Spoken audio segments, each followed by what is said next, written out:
Bismillahirrahmanirrahim. Assalamualaikum warahmatullahi wabarakatuh. Innal hamdalillah nahmaduhu wa nasta'inuhu wa nastaghfiruh wa na'udzu billahi min shururi anfusina wa min sayyiati a'malina. May yahdihillahu fala mudilla lahu wa may yudlil fala hadiya lahu. Asyhadu an la ilaha illallah wahdahu la syarika lahu wa asyhadu anna Muhammadan 'abduhu wa rasuluh la nabiyya wa la rasula ba'da. Qala Allah Ta'ala fi kitabihil karim, a'udzu billahi minasy syaithanir rajim. Bismillahirrahmanirrahim. Ya ayyuhalladzina amanu taqullaha haqqa tuqatih wa la tamutunna illa wa antum muslimun. Wa qala Allah Ta'ala aidan, inna sholata kanat 'alal mu'minina kitaban mawquta. Wa qala Nabi sallallahu alaihi wasallam, buniyal Islamu ala khamsin, syahadatin an la ilaha illallah wa anna Muhammadar Rasulullah, wa iqamis shalah, wa ita'iz zakah, wa hajjil bait, wa shaumi Ramadan. Saudara-saudaraku rahimani wa rahimakumullah. Pertama adalah kita panjatkan puji syukur kehadirat Allah Subhanahu wa taala yang mana telah menimpahkan nikmatnya yang luar biasa kepada kita semua, yaitu nikmat iman dan nikmat Islam. Sehingga pada kali ini kita bisa berjumpa kembali dengan bulan yang penuh berkah, bulan yang mulia, yaitu bulan Ramadan. Selawat serta salam semoga tercurahkan kepada Nabi kita, Nabi Muhammad sallallahu alaihi wasallam. Semoga kita yang menjadi umatnya senantiasa istiqomah untuk menjalankan sunnah-sunnahnya. Allahumma amin. Saudara-saudariku rahimani wa rahimakumullah, dalam kehidupan sehari-hari mungkin kita pernah melihat ataupun pernah mendengar dua kalimat yang saya akan sampaikan, yaitu sudahkah kita sholat? Sholatlah sebelum kita disolatkan. Dua kalimat ini seringkali kita mendengar ataupun melihat, baik itu di papan masjid, papan sekolah, papan mushola, maupun di bak truk, yang secara tidak langsung mengingatkan kita bahwa sholat adalah perintah Allah Subhanahu wa taala kepada hambanya dengan cara tertentu. Banyak dalil tentang kewajiban melaksanakan sholat. Yang pertama yaitu dari surat An-Nisa, menjelaskan Bismillahirrahmanirrahim, inna sholata kanat 'alal mu'minina kitaban mawquta. Sesungguhnya sholat adalah fardu yang ditentukan waktunya atas orang-orang yang beriman. Kemudian dalil berikut, wa aqimus shalah wa atuz zakah wa hajjil bait, wa aqimus shalah wa atuz zakah warka'u ma'ar raki'in. Dan dirikanlah sholat, tunaikanlah zakat, dan rukuklah bersama orang-orang yang rukuk. Dalam artian bersolatlah bersama orang-orang yang sholat. Dari hadis Nabi Muhammad SAW yang diriwayatkan oleh Umar bin Khattab, sami'tu Rasulullah SAW, buniyal Islamu ala khamsin, syahadatin an la ilaha illallah wa anna Muhammadar Rasulullah, wa iqamis shalah, wa ita'iz zakah, wa hajjil bait, wa shaumi Ramadan. Islam dibangun atas 5 perkara. Yang pertama adalah syahadat, asyhadu an la ilaha illallah wa asyhadu anna Muhammadan Rasulullah. Kemudian wa iqamis shalah, dirikanlah salat, wa ita'iz zakah, tunaikanlah zakat, wa hajjil bait, haji ke Baitullah, dan yang kelima adalah puasa Ramadan yang kita jalankan sekarang ini.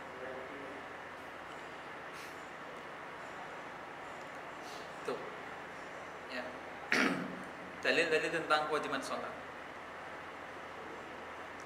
Keutamaan-keutamaan sholat terhadap ibadah yang lain, ya, itu sangat banyak. Salah satunya yang pertama adalah bahwa sholat adalah perintah Allah yang diturunkan langsung kepada Nabi Muhammad SAW ketika Isra Mi'raj. Yang pertama, Allah memberikan perintah sholat yaitu 50 kali. Kemudian Rasulullah turun bertemu dengan Nabi Musa, disuruh kembali lagi supaya didiskon, dikurangi lagi. Karena apa? Karena umatnya Nabi Musa itu banyak yang meninggalkannya.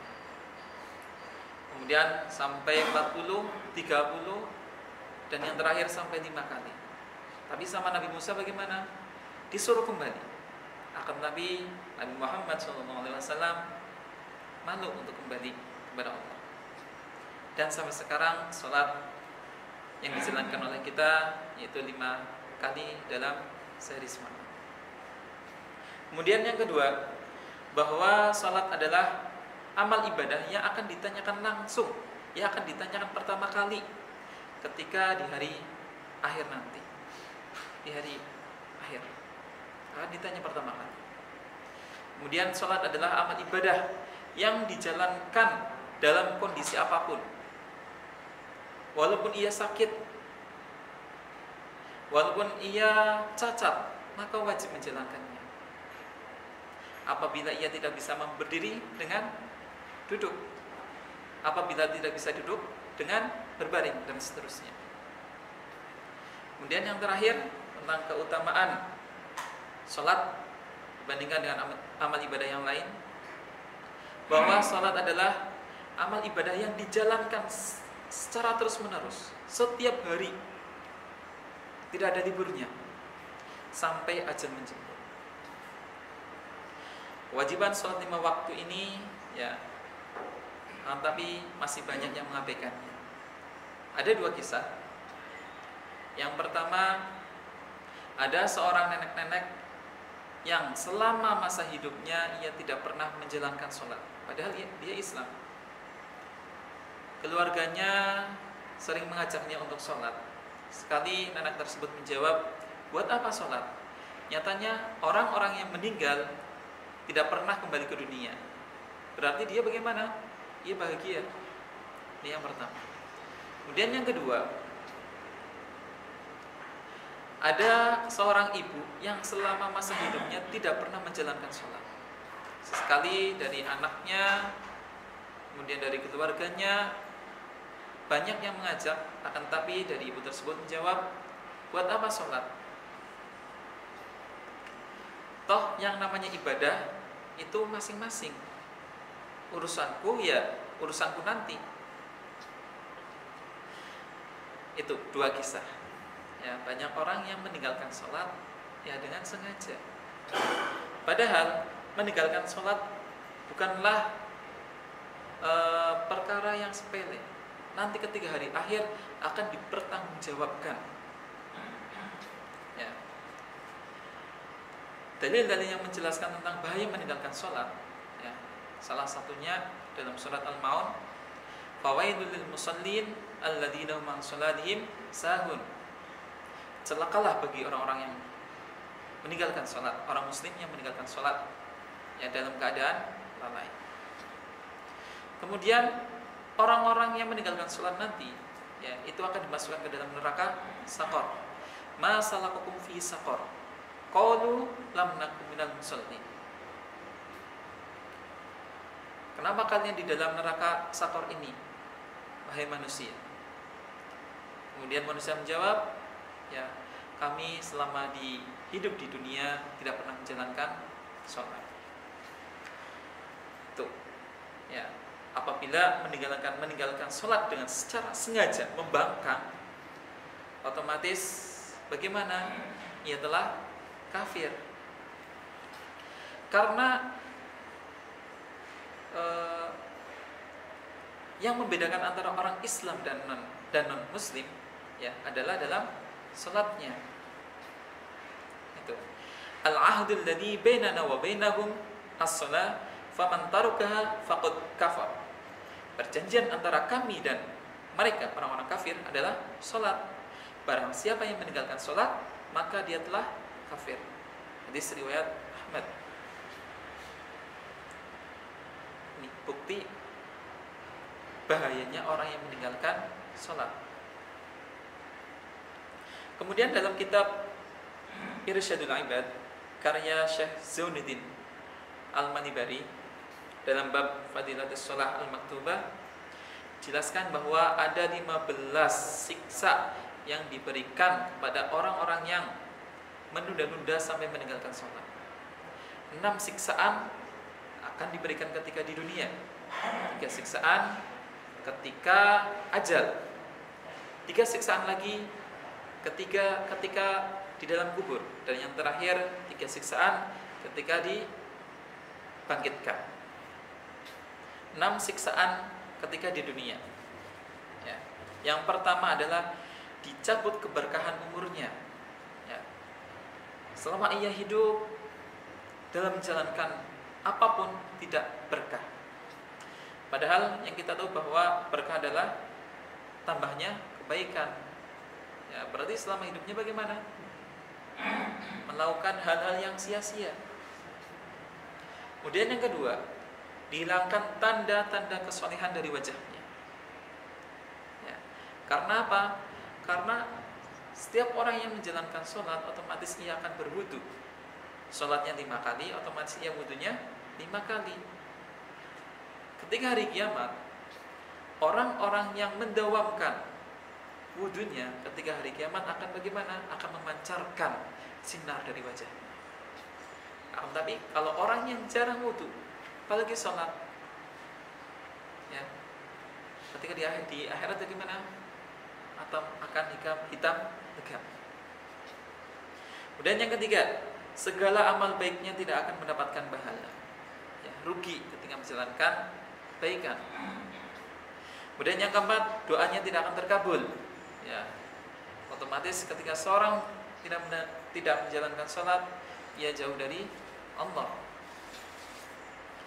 Kemudian yang kelima, tidak mendapatkan bagian doa dari doa-doa orang yang soleh ya. Ketika ia meninggal kemudian didoakan oleh orang-orang, doanya itu enggak akan sampai kepada orang tersebut. Dan yang keenam, akan dibenci oleh kebanyakan orang ya. Di sekitar kita banyak orang-orang yang meninggalkan sholat. Bagaimana ya? Banyak orang-orang yang tidak suka ya, waktunya sholat maghrib masih di jalan, waktunya sholat isya masih di jalan ya. Kemudian 3 siksaan ketika meninggal ya. Yang pertama, mati dalam kondisi terhina, sangat hina. Dan yang kedua, mati dalam kondisi lapar. Yang ketiga, mati dalam kondisi haus. Walaupun air laut diminumkan kepada orang yang meninggalkan sholat itu ya, ia tidak akan menghilangkan rasa dahaganya. Kemudian 3 siksaan tidak di alam kubur. 3 siksaan di alam kubur. Yang pertama, kuburannya akan menyempit. Kuburannya akan menyempit sehingga tulang-tulang rusuknya akan saling bersimpangan. Kemudian yang kedua, ruang kuburnya dipenuhi dengan api ya, sehingga ia seolah-olah di atas bara api, sangat panas. Makanya dalam lingkungan kita mungkin kalian pernah dengar, pernah melihat orang yang kuburannya mengeluarkan asap, orang yang kuburannya tanahnya itu sangat panas. Tuh. Kemudian yang ketiga, di dalam kuburnya akan ditemani ular yang sangat besar yang akan melilit sampai menghancurkan tulang belulangnya. Nauzubillahi min dzalik. Kemudian 3 siksaan ketika di hari dibangkitkan. Yang pertama adalah hisab yang sangat berat. Ya, jelas. Ia tidak melaksanakan amal kebaikan, sholatnya tidak, amal ibadahnya, kebaikannya tidak diterima. Ya. Kemudian yang kedua, dibenci oleh Allah Subhanahu wa taala. Ya. Karena sudah melanggar, tidak menjalankan perintah-perintahnya. Kemudian yang ketiga, dimasukkan ke dalam api neraka. Ya, ketika seorang ditanya tentang sholatnya, kemudian ia tidak bisa menjawab, ya, ditanya tentang sholat sunnahnya tidak bisa menjawab, kemudian ketika melewati siratal mustaqim, ia akan jatuh ke dalam neraka. Kita tahu bahwa ketika dalamnya, maksudnya api neraka itu dalamnya, ya, itu ketika seorang itu jatuh sampai ke dasar, itu jaraknya 70 tahun. Ya. Dan neraka itu sangat-sangat panas. 1000 tahun dibakar sampai memerah. 1000 tahun lagi dibakar sampai memutih. Dan 1000 tahun lagi dibakar sampai menghitam. Ya. Bahayanya orang yang meninggalkan sholat. Maka dari itu, kita yang sekarang masih diberikan umur dalam menjalankan kehidupan sehari-hari, marilah kita jalankan sholat 5 waktu, ya, karena kita adalah seorang muslim, ya. Semoga kita juga termasuk orang-orang yang selalu istiqomah dalam menjalankan sholat 5 waktu, ya. Jalankan sholat 5 waktu dan dijauhkan dari siksa-siksanya.